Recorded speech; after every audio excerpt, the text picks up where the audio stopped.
or depending on when you're watching this, good afternoon, good evening, or good night. My name's Ross, and as always told out of Voice of Radio, so today it's time to take another look at which game you should be buying, Pokemon Scarlet or Pokemon Violet. Yes, we did do this before. However, when we did this before, it was a lot earlier, and we had less information, and now we got more information. And a bunch of people have been asking me to do a bit of an update, and it's only fair that I do.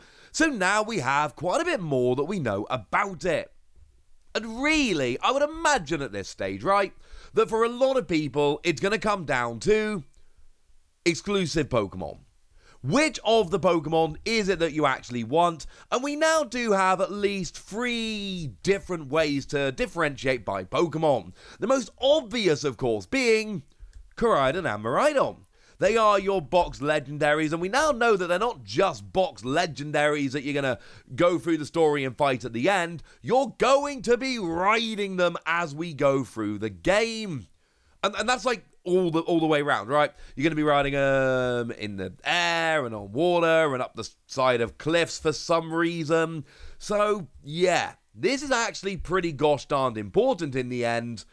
You need to really think about which one it is you're going for. So we've got Koraidon and Miraidon. And obviously, we know at this stage, although we don't have full information and that's a little bit sad, there is clearly something going on with the whole past and future thing here. We know that Koraidon is very much kind of, well, it's old, it looks like a motorcycle, doesn't look that futuristic. And you've got Korai, which basically means ancient in Japanese. And then we've got Miraidon, Mirai being future in Japanese, that clearly looks like a futuristic jet bike. So for me, I'm going Violet here because I actually really like the whole future bit. And that for me is enough. That's good for me. But it's not the only thing we know more. There are actually another pair of exclusive Pokemon that have been shown off, and they are Armarouge and Ceruledge. Now, we don't know a huge amount about these Pokemon, unfortunately. It is a little bit sad. It is as it is, I'm afraid, ladies and gentlemen. But these Pokemon have gone and been revealed.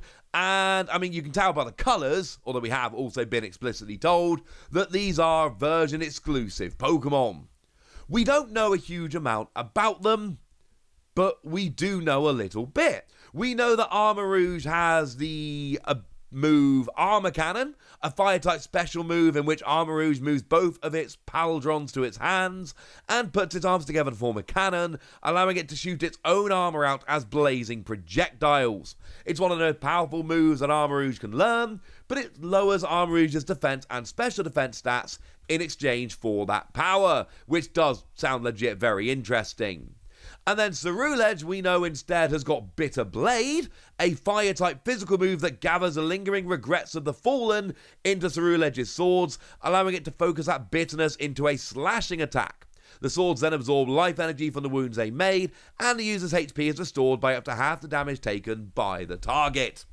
So, again, for me, I actually like Ceruledge better than I like Armarouge, so for me, I'm clearly going towards Violet. I mean, I'm obviously buying a double pack, but what I mean is, in terms of which game to play first, I am very much going over to Violet. Now, in terms of exclusive Pokemon, that's what we know at the moment, that's what we've been told. You can have Koraidon and Armarouge over in Scarlet, and you can have Miraidon and Ceruledge over in Violet. But we have been told that there are a couple of evolution lines which are exclusive to each particular game. So over in Scarlet, you can get yourself the Tyranitar line and Stonejourner. And over in Violet, you can get yourself the Salamence line and Ice-Q. Now, for me, Ice-Q's way cooler than Stonejourner, so I'm fine with it. And you will notice, and they do tend to do this between games, you'll notice that these have been pairs of version exclusives in the past. So, for instance, in Sword and Shield, Stonejourner and Ice-Q were a pair. I believe Stonejourner was Sword and Ice-Q was Shield. And I know that because I was playing through Sword initially and I didn't get Ice-Q and that made me very sad. But I did get Stonejourner, so it's not the end of the world, ladies and gentlemen. It is not the end of the world. The point is, there are actually now a bunch of different Pokemon that are adding up between the two different versions, and I don't know if older Pokemon are really going to swing. Yes, I know Tyranitar and Salamence are cool, don't get me wrong, but, and maybe it's just me, but I have this thing, when I play through a new generation, especially a new one for the first time, I want to just be using Gen 9 Pokemon. I don't want any older Pokemon. I want to be playing with exclusively Gen 9 Pokemon. So the version exclusive of Gen 9 Pokemon, like, that's what I'm going to be making my decision on more than anything. Now, there are some other differences. We've been told there are different schools. We've got Naranja versus Uva. It's basically orange versus grape. I don't have a huge feeling about orange versus grape. No, in terms of colour, I'm all about the orange. But come on, again, you can see where we're going with this. I don't need to tell you that Naranja is from Scarlet and Uva is from Violet, because you've clearly got, you know, colours that are very much like red and blue. And we've gone old school. We're clearly going red and blue here, right? So, and I know there's different versions of red and blue, but you get what I mean here. So clearly the design there. We don't know too much about the school, but we do know enough to know that they are slightly different schools. So maybe that's going to help to change your mind a little bit there as well. Now, we also know that Clavel is going to be in both games. He acts as the director of the academy. He's going to teach you many things about your school. He can be strict, but also kind. The thing is, we know that Clavel, wait for it, changes his outfit. Yep. Different outfit, depending on which game you go for. And I'm going to be perfectly honest with you, right? I don't necessarily think that is the biggest reason to choose one particular game over the other. But I suppose there is a difference between them, and we are trying to chart the differences between them. One, I would say, rather bigger difference here is the choice between Professor Sada and Professor Turo. Now, here, obviously, we've got that same past versus future gimmick here. Professor Sada is clearly going past, and Professor Turo clearly going future here. But again, I know that the design of these professors, I know some people really like the design of one professor over the other. Let's put it that way. So certainly if one of those professors is extremely cool to you, you might be looking at that and going, yeah, you know what? Let's do it. I mean, for me, one of the real deciding factors in Sword versus Shield was learning that one of the gyms, you were either going to face B in Sword or Alistair in Shield, and I'm sorry, ladies and gentlemen, but fighting type B against ghost type Alistair, there was never any real decision to be made there, and that for me honestly was the thing that swung me towards Sword rather than Shield. We're not told of any different gyms in this game yet. Obviously, if more differences are revealed, we can do one final update to this video right on the release of the game, so you can really, you know, help to make that decision. And I suppose while we're talking about differences of characters, we should mention that the main character does have different dress between the games. So Scarlet and Violet, now obviously one of these is showing a female character and one's showing a male. Don't worry too much about that or the height, but do worry about the dress of the characters. You can see there that the way they are pointed is different depending on whether you're going for Scarlet or Violet.